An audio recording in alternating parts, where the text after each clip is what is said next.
anything else out of minicamp season jumps out at you? The fact that Anthony Richardson it wasn't healthy enough to take any snaps. That's Daniel Jones's gig.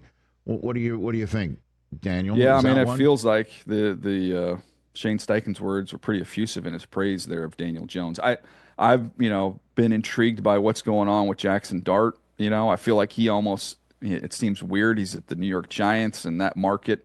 But Shador, as you can, always predict was going to happen, is going to swallow the headlines. But man, everything that I've read about Jaxson Dart seems to be pretty positive. Meaning what? What do you think? I think he's got a chance to play pretty darn early here. We'll see how it goes. But you just kind of listen to the words of Brian Daboll, and you just got the sense like this was his guy. Like he's invested in him, and he seems to really, really like him. And he had Josh Allen, and once they got him in there, they were able to learn through some of the mistakes and then get to a really good place. And I don't know. It sounds a little different the way he's talking about him. And to me, that makes it sound like, hey, this isn't something that it's like, hey, this is a redshirt year for him as they hand the ball to Russell Wilson for a full season. I think we're going to see a lot of Jaxson Dart this year. You do. Okay. Any 2 cents on when? I mean, the Giants' bye is late this year. As a matter of fact, it's a week 14 bye, so it's not going to be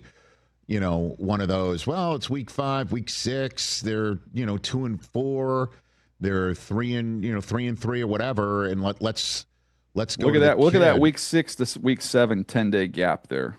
Okay. After the Thursday night game against Philly, which, by the way, with that group in Philadelphia, I'd be okay with him missing that game.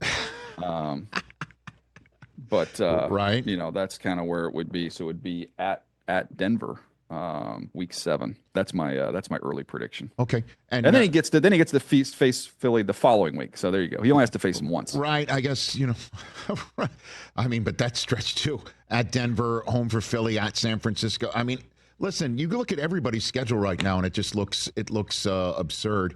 Catch the Rich Eisen Show live weekdays from 12 to 3 p.m. Eastern on Roku Sports Channel in the U.S.